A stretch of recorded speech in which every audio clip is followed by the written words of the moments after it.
Public life, private life మళ్ళాంటి చిన్న చిన్న జీవులు చాలా నయమండి. ఎక్కడో ప్రశాంతంగా మారుమూలన హాయిగా బతుకుతూ ఉంటాం.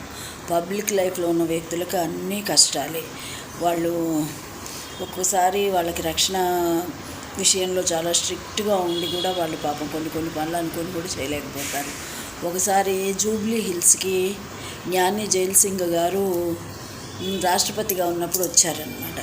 వస్తే ఆయన చుట్టూ బ్లాక్ కమాండోస్ ఒక్కొక్కళ్ళు అదేదో AK-47లో అవేవో ఉంటాయి కదా, భుజానికి తగిలించుకొని ఉంటారు. ఆ ట్రిగ్గర్ మీద చేయిపెట్టుకొని వాళ్ళు 7-8 మంది ఉన్నారండి. ఒక్కొక్కళ్ళు ఒక్కొక్క ఏరియా చూస్తున్నారు. ఇటు ఏరియా చూసిన వాడు ఇంకొక ఏరియా చూడరు. అంతా కలయి తిరిగే లోపల వేరే వైపు నుంచి ఏముంటుందో అని భయం కదా.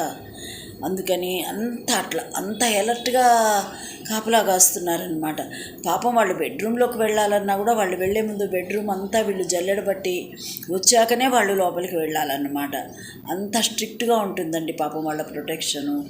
కొన్ని చిన్న ఆనందాలు వాళ్ళు మిస్ అవుతూ ఉంటారు. మనకు అలా కాదు. కావాలంటే ఎక్కడికన్నా వెళ్ళొచ్చు, ఏదైనా తినొచ్చు, ఏవైనా చేసుకోవచ్చు చక్కగా.